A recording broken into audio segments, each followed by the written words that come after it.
বন্ধুরা, আমি আজ মূলত কোমরগত্ত নামক জমিটির দিকে রওনা দিয়েছি।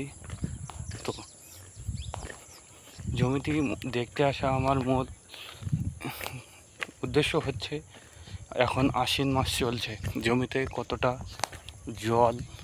জলের স্তর লেভেল রয়েছে সেটি দেখার জন্য। কারণ মূলত এটি জলা জমি বা জল জমি, একটু ভারী বর্ষণ হলেই এক কোমর জল বেঁধে যায়। তো এই জমিটি ধান কিছুদিন পর শীতের ফসল বা ধান লাগানো হবে। তো সেই জন্য দেখতে আসলাম। যদি জল খুবই বেশি থাকে তাহলে আর জমিতে যাব না, ডেঙ্গাই থেকে দেখে চলে আসব। তো চাষের কাজ যে কতটা পরিমাণ কষ্টের সেটা কখনোই কাউকে বলে বোঝানো যাবে না। তো সেই জন্য আপনারা চাষের পাশাপাশিও অন্য কিছু করার চেষ্টা করেন, না হলে আমার মতো শরীর হয়েই থাকবে, কখনো শরীর মোটা হবে না। চাষের কাজ এতটা পরিমাণ কষ্টের। তো কষ্টে থাকলেও ফল তো পাওয়া তো যায়। তো মূলত পা ধুচ্ছি আমি আর যেতে পারছি না। মূলত এখান থেকে ওই সবুজ সবুজ নেট দেখা যাচ্ছে, দেখেন ওখানে ওই গাছ দেখা যাচ্ছে, ওদিকে ওই এরিয়া তরিক রয়েছে মূলত দুটো জমির পর থেকে।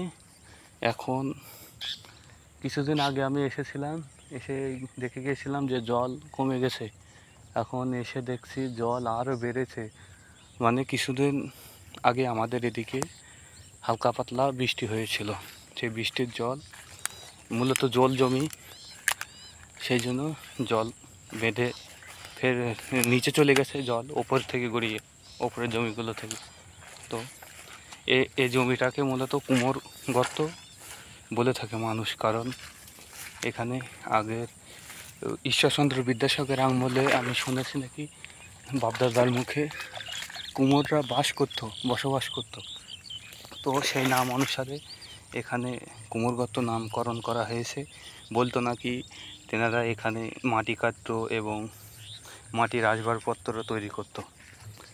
তো সেই থেকে এই জমির নামকরণ হয়েছে কুমোর গর্ত, যেটা আমি নিজের চোখে কখনো দেখিনি, যেটা বাপদাদার মুখে শুনে এসেছি। তো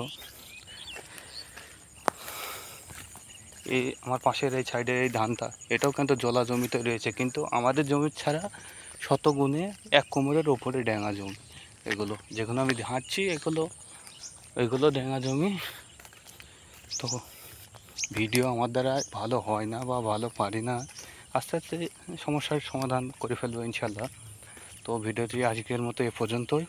সকলেই আমার চ্যানেলটি একটু সাবস্ক্রাইব করে দিবেন এবং ফেসবুক পেজ, ইনস্টাগ্রাম অ্যাকাউন্ট এবং অন্যান্য চ্যানেলগুলো